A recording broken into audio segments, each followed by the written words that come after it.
Shadow ভয়ের আর এক নাম। হ্যালো বন্ধুরা, আমি অভি আছি তোমাদের সাথে। চলে এসেছি একটি নতুন গল্প নিয়ে। আশা করি তোমরা সবাই খুব ভালো আছো। গল্প যদি ভালো লাগে তাহলে একটা লাইক ও কমেন্ট করতে ভুলো না, আর অবশ্যই চ্যানেলটা সাবস্ক্রাইব করে দিও। আজকের গল্প মেছো ভূত। রাতটা নীরব, কুয়াশা ঘন হয়ে সব কিছুকে ঢেকে দিয়েছে। গ্রামের পাশেই একটা পুরানো পুকুর আছে, সবাই ওটার নাম দিয়েছে অন্তর পুকুর। পাড়ার বুড়োদের বক্তব্য, রাত হলে ওই পুকুরের তলা থেকে আর্তনাদ আসে। যে শোনে সে আর ফেরে না। কেউ হেসে উড়িয়ে দেয়, কেউ গোপনে কপালে হাত ছুঁয়ে দ্রুত বাড়ি চলে আসে। আরিফ শহর থেকে গ্রামে এসেছে। দাদু দিদার কথা আর গ্রামের শীতল বাতাস সব কিছু যেন তাকে টেনে রাখে। আরিফের কাছে পুকুরটা শুধু মাছ ধরারই জায়গা। রাতে জলের নীরবতা তার মনে এক অদ্ভুত টান তোলে। বুড়োদের মেছো ভূতের কাহিনী আরিফের কাছে গল্পই মনে হয়। আজকাল কি ভূত প্রেত থাকে? চাঁদ আজকে অর্ধেক, আকাশ খুব একটা পরিষ্কার না। আরিফ কাঁধে জাল নিয়ে পুকুরে যায়। প্রথমেই কয়েকটা ছোট ছোট মাছ আসে। আরিফ খুব মজা পায়, তবে কয়েক সেকেন্ডের মধ্যে শুনতে পায় জলের তলা থেকে একটা ফিসফিসানি, মানুষের কান্না আর মাছের ছটপটানির মিশ্র শব্দ। আরিফের বুকটা ঠান্ডা হয়ে আসে। সে আবার জাল ফেলে। পুকুরের মাঝখানে জলের তলা থেকে কী যেন একটা ছোট দাঁত ও মুখের মতো ছোপ দেখা যায়। পাড়ে একটা ছায়া যেন দাঁড়িয়ে আছে মনে হয়, দেখতে মানুষের মতো, কিন্তু মাছের মতো তার ভঙ্গি। ছায়াটা ফিস ফিস করে ডাকে, আরিফ খেলবি? আরিফ চিৎকার করে ওঠে, কে আছো? বাতাস ছাড়া আর কেউ সেখানে নেই। ছায়াটা ধীরে ধীরে পাড়ে উঠে আসে। তার চোখ থেকে যেন লাল আগুন মতো বেরোচ্ছে। আওয়াজটা মাছের মতো, কিন্তু কণ্ঠটা মানুষের। তুমি আমার মাছ ফিরিয়ে দাও। আরিফ পালাতে চায়, কিন্তু মনে হয় পা কাদার ভেতর আটকে গেছে। বিমান তার বন্ধু পাশেই দাঁড়িয়ে কাঁপছে। বিমান বলে, চল একসাথে পালাই। আরিফের চিৎকারে পাড়ার লোকেরা জড়ো হয়। বুড়ো সুমন চাঁদ, তরুণ মীর, সবাই পুকুর কাছে আসে। সুমন চাঁদ বলে, এই পুকুরটা আমাদের পূর্বপুরুষদের সময় থেকেই আছে। এখানে কিছু প্রতিজ্ঞা ছিল, প্রতিজ্ঞা ভাঙা হলে শাস্তি হয়। মীর টর্চ জেলে জলের ওপর ফেললে একটা লালচে রেখা ভেসে ওঠে। ছোঁয়ার সাথে সাথে ঠান্ডাও লাগলো। রাত বাড়ছে, আতঙ্কও বাড়ছে। বুড়োরা বলছে, পুকুরটা কেবল জল না, এখানে পুরনো অনেক কিছু মিশে আছে, যেটা চোখের জল, প্রতিজ্ঞা আর ভুলে ভরা একটা কিছু জমে আছে এর মধ্যে। তার কিছুদিন পর এক ভয়ানক ঘটনা ঘটে।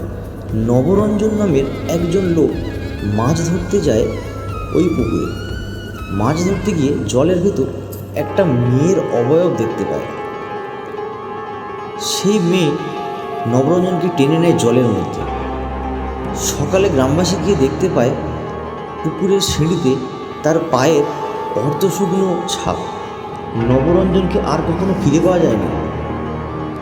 নবরঞ্জনের বাড়ি কান্নায় ভরে যায়। কিন্তু সবচেয়ে ভয়ঙ্কর বিষয়টা ঘটল আরিফের সাথে। এক রাত সে আবার পুকুরে যায়। সেখানে সে গিয়ে একটা ছায়া দেখতে পায়, যার অর্ধেক মানুষের মতো, নিচের দিকটা মাছের মতো। তাদের গলা থেকে আসে এক অদ্ভুত সুর। আঙুলগুলি লম্বা, মুখ ধারালো, শরীর ভেজা আঁশে ঢাকা। তারা ফিসফিস করে বলে, বাঁচতে চাইলে আয়, আমরা তোর বন্ধু। ভোর হলে আমরা আবার হারিয়ে যাব। আরিফের কাছে গেলে তাদের কণ্ঠে শোনা যায়, তোর গ্রামের রক্ত আমার গলায় জমে রয়েছে। আরিফ এই সব শুনে পালানোর চেষ্টা করে, কিন্তু আরিফের শ্বাস যেন বন্ধ হয়ে আসে। মেছো ভূত, যা আসলে জলের তলায় প্রতিজ্ঞার একটা রূপ, তার কাছে এসে ফিসফিস করে বলে, তুমি ভাবো তুমি একা, তোমাদের পূর্বপুরুষ আমাকে অঙ্গীকার করেছিল, তারা তাদের অঙ্গীকার ভাঙল, তাদের রক্ত আমার খাদ্য। আরিফের গলা শুকিয়ে যায়, সে কিছুই করতে পারে না। মীর, সুমন চাঁদ আর কয়েক তরুণ লাঠি আর আগুন নিয়ে পুকুরে ঝাঁপ দেয়। লাঠির আঘাতে মেচোভূত পালিয়ে যায়। জল থেকে আরও অনেক ভাসমান ছায়া উঠে এলো, হারিয়ে যাওয়া অনেক মানুষের অঙ্গ প্রত্যঙ্গও দেখা গেল। মীর নির্ধারণ করে শরীরী রূপে কুকুরকে শান্ত করা সম্ভব নয়, ইতিহাস আর বিশ্বাস দিয়ে একে শান্ত করতে হবে। সে গ্রামবাসীর কাছে অনুরোধ করে, এবার সবাই মিলে পুরনো ভুল স্বীকার করব, নাম বলবো, ফুল আর চাল দিয়ে স্মরণ করব। বড়রা সম্মতি দেয়। পুকুরের পাশে তারা প্রদীপ জ্বালায়, ফুল দেয়। এক একটি নাম উচ্চারণ করলে পুকুর থেকে এক একটি করে ফুল ভেসে ওঠে। প্রার্থনার মাধ্যমে গ্রামের মানুষ পুরনো কাহিনী, প্রতিজ্ঞা ও ভুলের কথা মনে করে। পুকুর ধীরে ধীরে শান্ত হওয়ার লক্ষণ দেখা দেয়। তবে শান্তি এখনও পুরোটা হয়নি। আরিফ তার চোখে এখনও সেই পুরনো দিন দেখতে পায়। নবরঞ্জনের মেয়েরা আর আগের মতন হাসে না। বিমান রাতে কেবল পুকুরের এই ফিসফিসানিই শুনতে পায়। মীর মাঝে মধ্যে টর্চ নিয়ে পুকুরের কাছে যায়। জলের মধ্যে সে যেন কিছু একটা খুঁজে বেড়ায়। গ্রামবাসীরা বুঝতে পারল এই মেচো ভূত কোনো সাধারণ ভূত নয়, এটা অতীতেরই ভুলের এক ফল। এটা এক ধরনের ক্ষত চিহ্ন। প্রতিজ্ঞা ভাঙলে সব কিছুকে মুছে ফেলা যায় না। তাই পুকুর আর কখনো একটা মাছ ধরার জায়গা নয়, এটা একটা সরল ঘাট। মাঝরাতে কুয়াশা ঘন হলে কেউ যদি পুকুরের ধারে দাঁড়ায়, সে একটা কণ্ঠ শুনতে পায়, আমি মেছো ভূত, কিন্তু আমার ক্ষুধা কিছুটা কমে গেছে, তোমরা ভুল করলে আমি তোমাদের কাছে আবার আসবো। আজকের গল্প কেমন লাগলো কমেন্ট করে জানাতে ভুলো না। তোমাদের কাছেও যদি কোনো ঘটনা থাকে, লিঙ্কে দেওয়া ফেসবুকে মেসেজ করে পাঠাও। তাহলে কথা হচ্ছে পরের এপিসোডে। আর অবশ্যই চ্যানেলটা সাবস্ক্রাইব করতে কিন্তু ভুলো না।